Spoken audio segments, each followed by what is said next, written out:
Keith, tonight we are talking as far as how often EBRSO and BRPD is called out to some of these schools. Your response to that? Well, I know calling out 911 is rare. In the Highland instance, it was done because the principal was concerned about this child's welfare. She was acting in an aberrant way. She was running around. She was a larger child, so it was hard for them to control her. And they were really worrying about her running off campus and running in the street and getting maybe run over.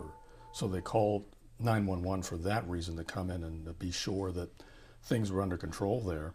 They locked down the school because they didn't want her going in classrooms and disrupting the learning environment. Not only is it so much so that what the school did about it, what about your response to a child just becoming that violent that an entire school is placed on lockdown? Well, you have to understand the neighborhoods where some of these children come from. I mean, basically, some of the neighborhoods are not functioning very well. Some of the families are not functioning very well, and the kids are part of that.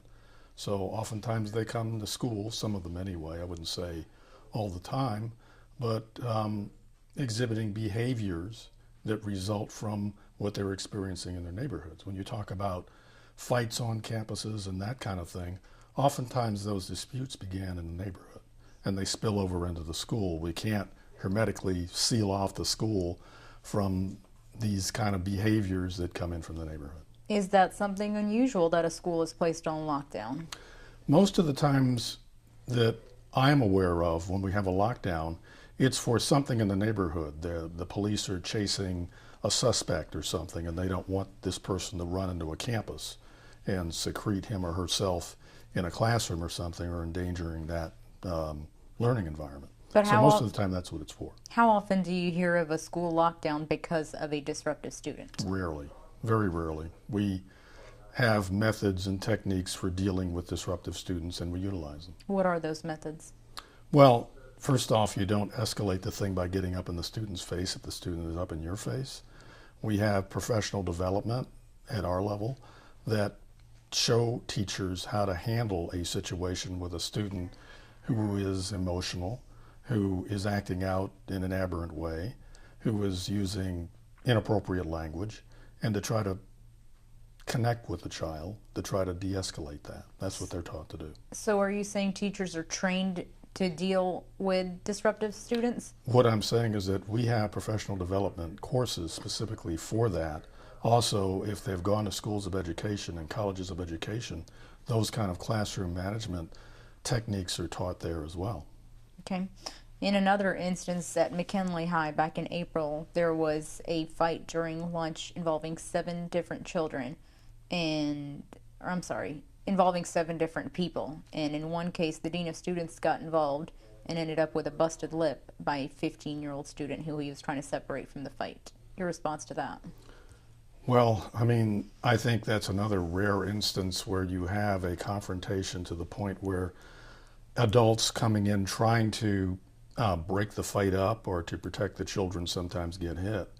It doesn't happen often, but again, if a child displays behavior that is a danger to him or herself or to the learning environment and staff there, that kind of thing, there are consequences for that include suspensions and expulsions. Speaking of suspensions and expulsions, our last story that we did talked about numbers as far as going back to the 2011 school year and how they are dropping suspensions and expulsions. What do you say to that? For about a decade, our district, along with several others around, Jefferson Parish was another, were under a corrective action plan from the state DOE to address what they viewed as an excessive amount of expulsions and suspensions. So we went into a mode where we improved our data collection. We looked at root causes for some of these situations. Positive behavior interventions that we started to institute, or at least improve what we were already doing, to try to make it so that we had fewer of these incidents that rose to this level, and then we didn't just knee-jerk expel or suspend students. Because when you do that, we don't expel anyone to the street. We have alternative education facilities for students that exhibit aberrant behavior. But we find that there is a percentage of students, when you expel them to these alternative settings, that drop out because their friends aren't there, they don't want to be there. And the kids that are coming in from neighborhoods like we have here in Baton Rouge and other large urban districts, when you expel a kid and the kid drops out of school, you're really condemning them to a life of poverty, incarceration, and even death. And we're not wanting anyone to, of course, be put in that situation, but several of the teachers we have spoken to repeatedly keep on saying that some of these children are so disruptive, they continue to write them up several different times, and instead they're going to the principal's office and they're coming back counseled. That it's impacting the other students' learning.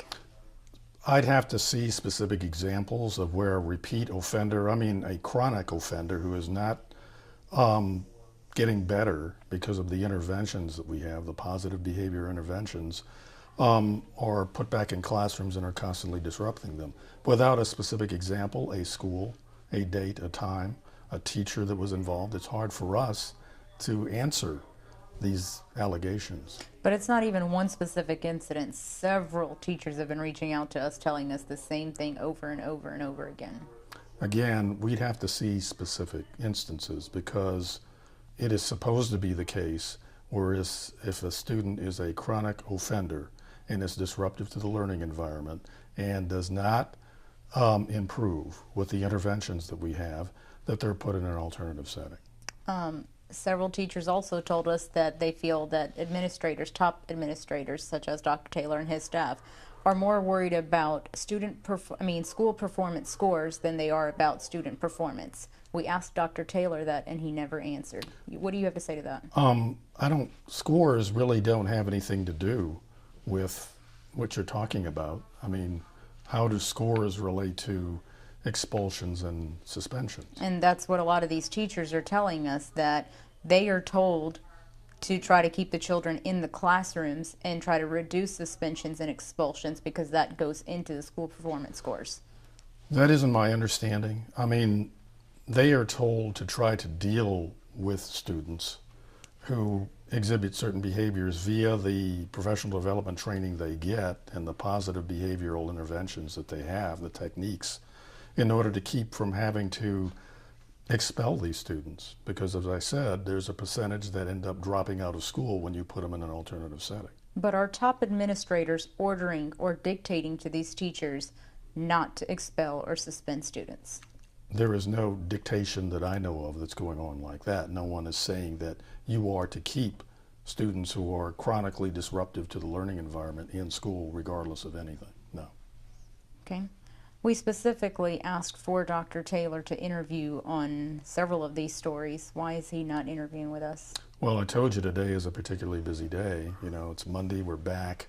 The legislative session is on. He has many duties to attend to, and he already provided you with an interview a couple of weeks ago. And he didn't come to that. We ended up having to go to a forum in order to even try to catch him. Right, but I mean, he did talk to you. Okay.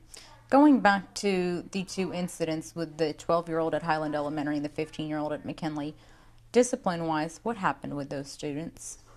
I cannot tell you what happened because of the process of elimination. You may be able to identify them, and we can't give out student information when it comes to outcomes of discipline or grades or anything involving that specifically. Overall, how does the administration feel about this alleged violence in the classrooms and how it's getting worse? First off, I don't know that it's getting worse. We don't. That's why I said alleged.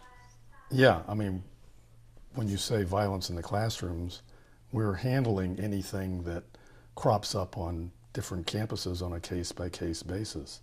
So I know that violence on campuses is rare, but we address it when it happens. So you're saying violence on school grounds is rare? Yes, it happens, but it's not an everyday occurrence, it's not an every week occurrence, it's not an every month occurrence. The statistics from the East Baton Rouge Sheriff's Office would definitely say otherwise. Okay. And how often the deputies are called out to schools and how many arrests are made from those Well, call-outs. remember, they're called out when the situation normally has been taken care of by school staff, and if their law is broken, for the police to confer charges and to do their investigation in advance of conferring charges on students who have broken the law. So overall, your response when it comes to the amount of deputies and officers responding to these schools because of alleged violence or a lack of discipline is what? I don't know that it's any more, in an urban district like this, I don't know that there's any more of that here going on now than has occurred in the past. And I think the incidents have been going down. But what are you doing to reduce it? Well, it's what I said in terms of this corrective action plan, positive behavioral interventions that we're doing to try to intervene in specific cases to get that kind of behavior that we need from students in order to have a positive learning environment. Anything else on this specific subject matter? I don't think so. Or anything else that you'd like to say in regards to our Classroom of Fear series? No.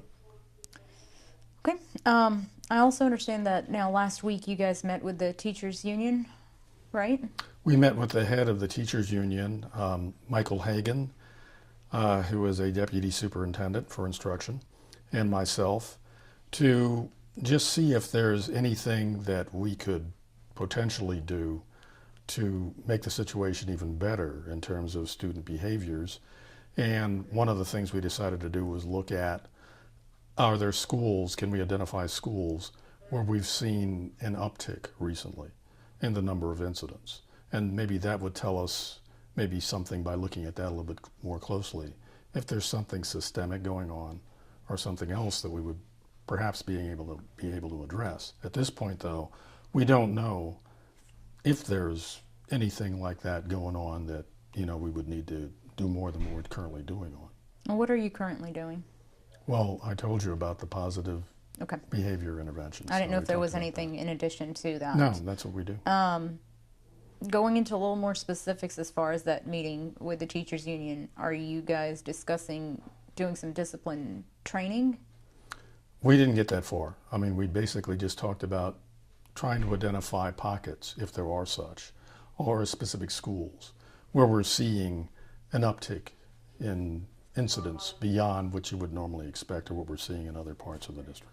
Any specific, what I understood is that once you identified which specific schools have a little more of the problems than others do, then you're going to go in and start doing some kind of committee meetings or discipline committee meetings? What we had discussed doing once we have identified areas where we're seeing pockets like that of increased incidents is getting together with the principals and maybe some assistant principals and others who would be involved in dealing with behavioral issues in the schools and trying to get to the root cause of what's going on. Is it coming in from the neighborhood, like I said?